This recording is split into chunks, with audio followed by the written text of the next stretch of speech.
Well, good morning, everyone. We'll go ahead and get started with the November Protecting Your Profits webinar. Good afternoon. I'm Zach Myers with the Center for Dairy Excellence. Thank you for taking the time to join our Protecting Your Profits webinar today. As usual, if you have any questions, you can put them in the chat box, or after the presentation, you're free to unmute yourself and ask it verbally if you want to. So I will monitor the chat box and answer questions as I'm able. As usual, my goal today is to provide an overview of the current dairy markets and to review risk management opportunities and results. This is all public information, and while I may express some opinions, these are not considered recommendations.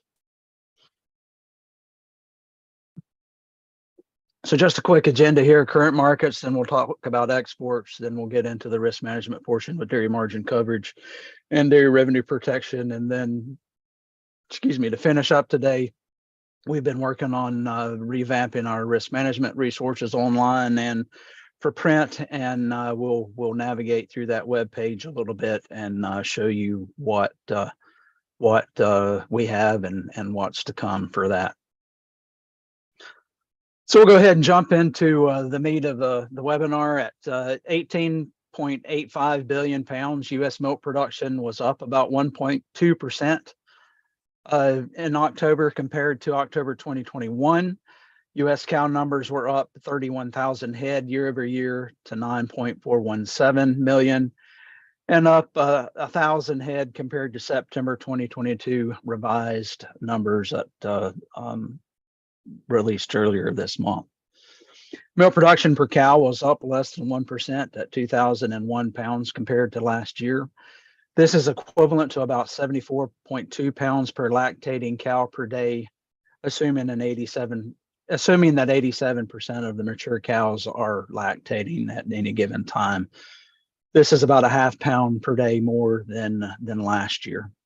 Pennsylvania cow numbers are down 2,000 from last year, but October was the third month in a row to maintain 468,000 head through the month. Pennsylvania milk output per cow was also up about 1.1 pounds per day to 65.4 pounds per day. And again, this assumes 87% of the mature cows are actually lactating and not dry. Pennsylvania milk per cow was about 25 pounds more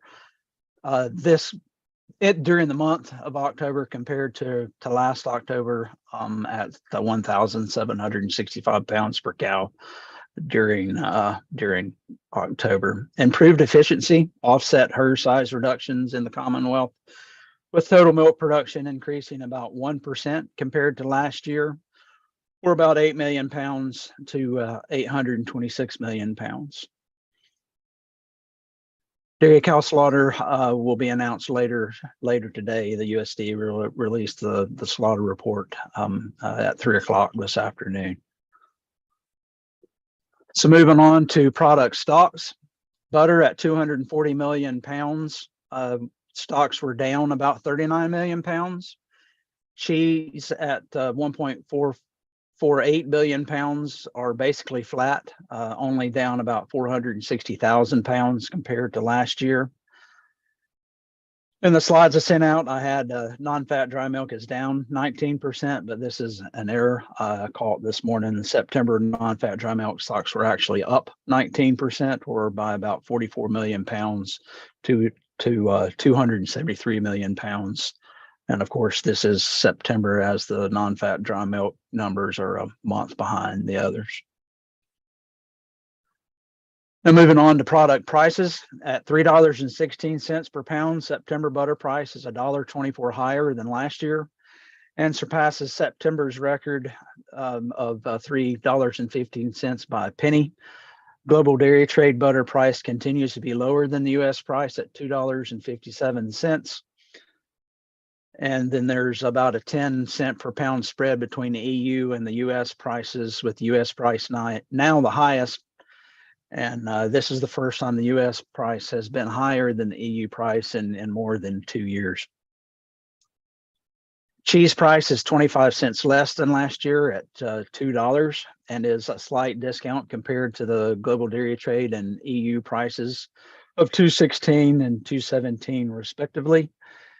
At $1.48 per pound, non-fat dry milk is a penny less than last year. The global dairy trade price is virtually the same at $1.47, with US a slight 17 cents per pound discount relative to the EU price of $1.65. Dairy product production. September butter production was down about 2 million pounds compared to last September to 141.6 million pounds.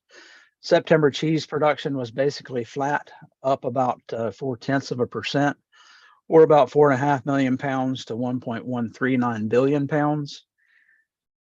And then powder production was down 11%, or about 16 million pounds compared to last year to 123.8 million pounds. Now on the demand side, butter disappearance was down 16% to 162 million pounds, due mainly to a 34 million pound drop in domestic usage. That is largely blamed on high retail prices that forced consumers to buy less butter than they normally would have, just because butter is really expensive right now. Butter exports were up by 1 million pounds, but butter exports only account for, at least in September, only counted for about 6.5% of the total butter disappearance. At 444 million pounds, American cheese disappearance was basically flat, up about 0.7%, or about 3.4 million pounds. This was driven by a 4 million pound increase that, in exports that offset a 600,000 pound drop in domestic use. At 737 million pounds, other style cheeses, disappearance was up nearly 5%. Or about 5.5%, driven by a 37.9 million pound increase in domestic use that easily overwhelmed exports that were down just 200,000 pounds. And as a result, total cheese disappearance was up almost 41.5 million pounds, or nearly 4% to 1.122 billion pounds. Milk powder disappearance was down 6.3% to 219 million pounds, thanks to a near 11 million pound decrease in exports. That was amplified by a 3.6 million pound a decrease in domestic use.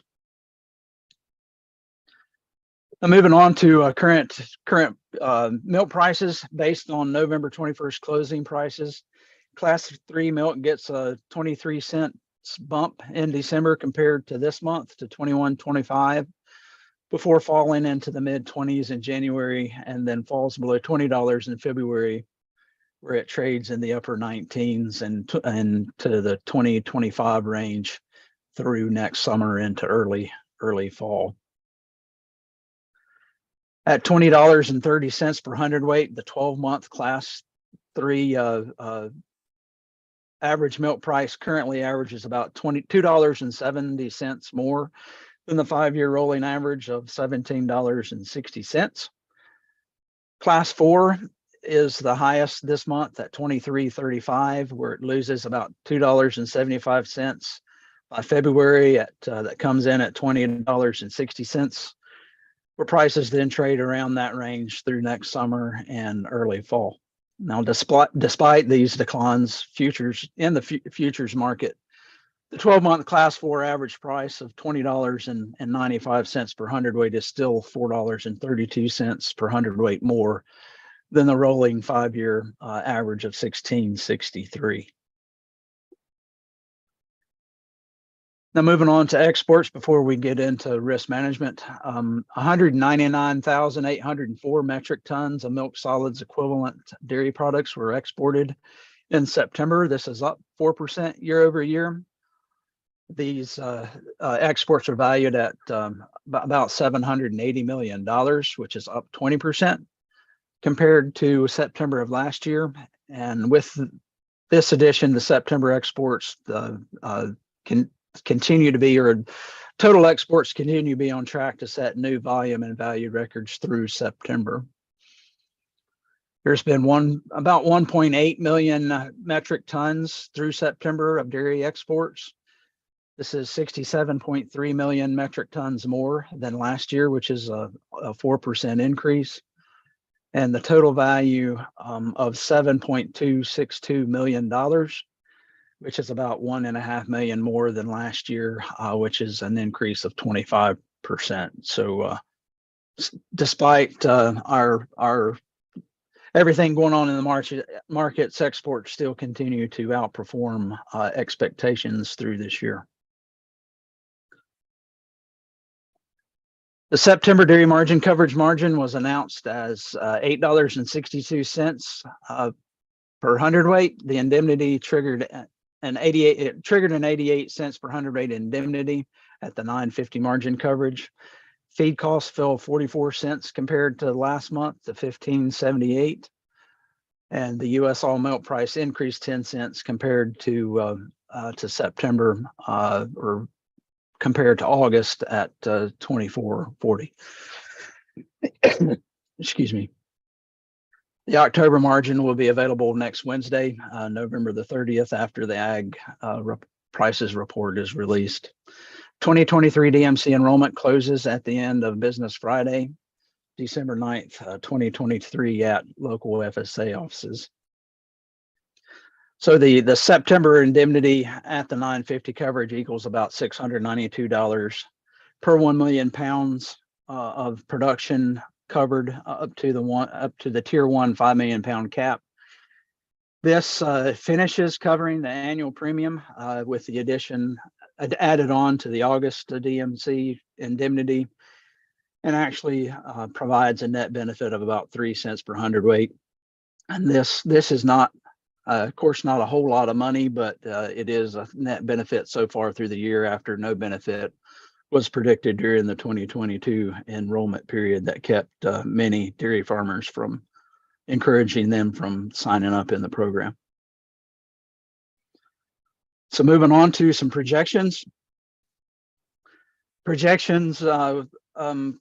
these theoretical indemnities added to the September payment, if they become reality, the DMC decision tool is projecting a net benefit of about 14 cents per hundredweight at the 9.50 margin coverage based on these November 18th closing prices. So again, that's after a year where there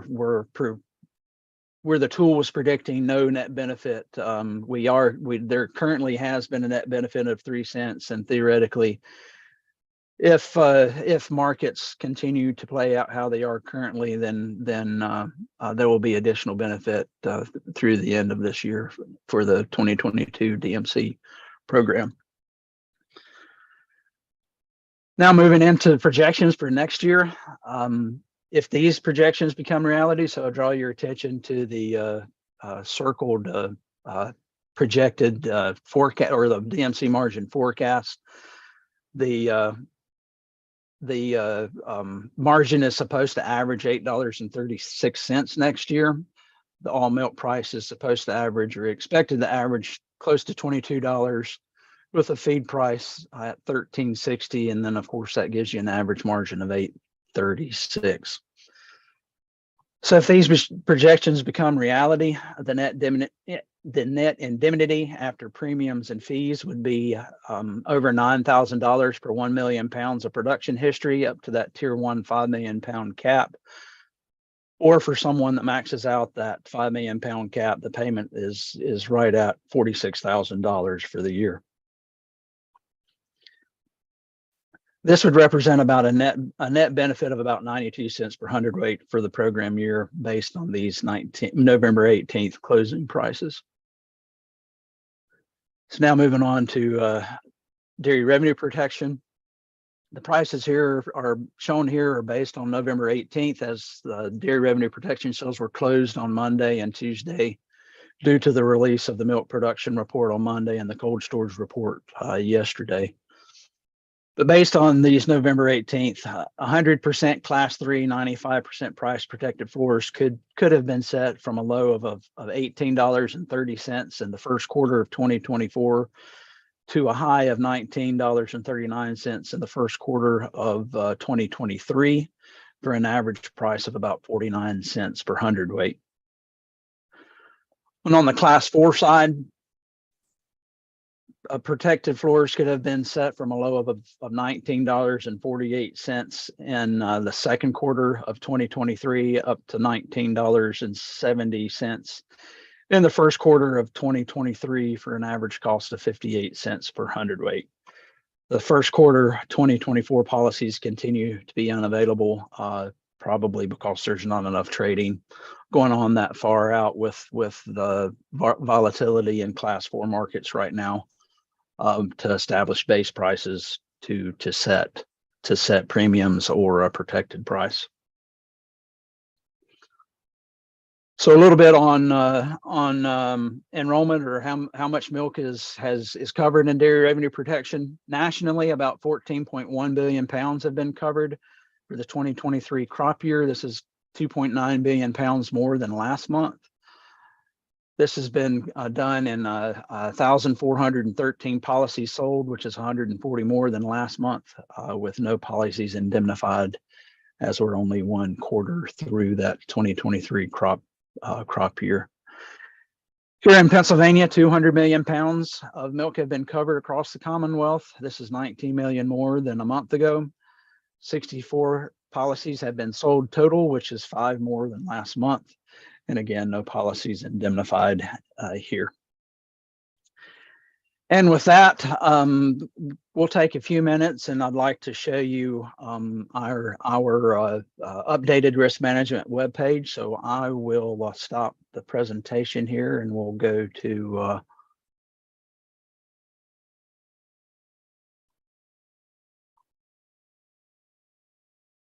the risk management resources. Emily Barge and I, Emily's our communications manager. We've been working for the last few months on compiling different information and getting things ready to go to release this month. And Emily's done an excellent job updating the web page and making some resources that we've worked together to put there. So this is the landing page at the centerfordairyexcellence.org/risk management. So we just have some the few risk management options that are available, a short description, then with links that take you to outside pages that explain those programs in more detail.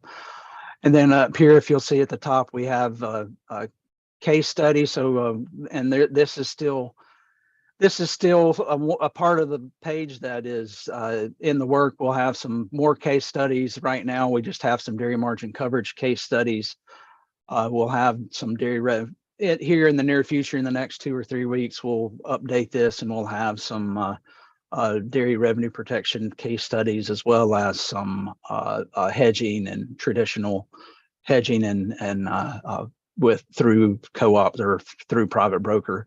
But we'll just take a quick look at case study. So, and I won't spend a whole lot of time, but this is downloadable, and you can print this out if you want to use it, or if you advise clients and want to print this out for clients, you can print these out. But we'll just have a short description of what the markets looked like during the enrollment period and their production history, and then what that actually ended up looking like based on what the margins were during 2020. And right now we have examples for 2020, 2021, and then this year.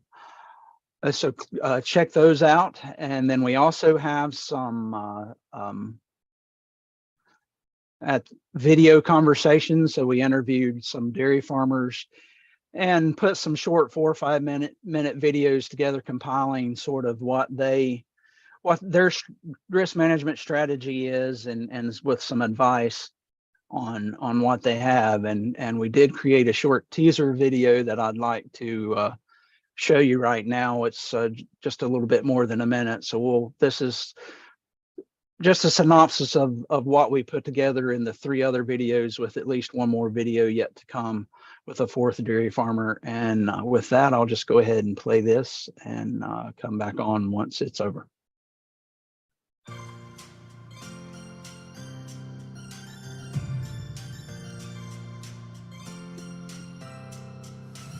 So 2022 has been a better year than a lot of folks expected, and probably I imagine risk management plans this year haven't paid out a whole lot. What are your feelings on that? We look at the premiums kind of as an insurance policy. So it's there if we need it, but it's almost great if you don't, because the price of milk has gone high above and beyond what you've anticipated. So you absorb the loss. Yes, for us, for this year, it was about $8,700. Is that model, was that sort of I'm assuming it's probably a layered approach of some sort where you're constantly and continually looking at it and making decisions based on target prices? Right, target prices. Haven't done anything on the grain side yet. Basically, I think this is what happened. It's more locking in prices at harvest time. Things that has kind of been part of our strategy is we typically look to get coverage on 50% of our milk.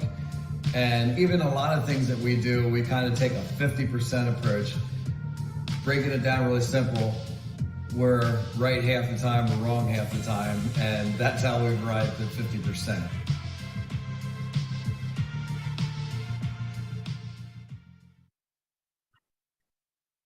So that's sort of a teaser of what we have on the web page.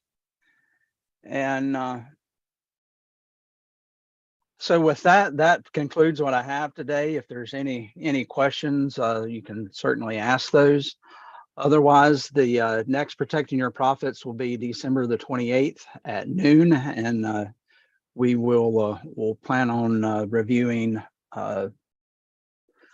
the available USDA reports on a national and state level, as well as risk management opportunities next month as well. And but I will, again, there's with December 9th, the deadline to register for or enroll in the dairy margin coverage for 2023. The 2023 is the last year of the 2018 Farm Bill. There's no guarantee that dairy margin coverage will exist after this Farm Bill expires. There are talks going on for the 2023 Farm Bill, and we don't know if that will be in place by September of next year to see what will happen with the dairy margin coverage and other federal programs through the Farm Bill. But again, doing with projections as they are now, it's looking like DMC will be an important part of a risk management strategy again next year. So with that, thank you for joining me today, and I look forward to next month. Thank you, and have a happy Thanksgiving and a Merry Christmas if I don't talk to you before then.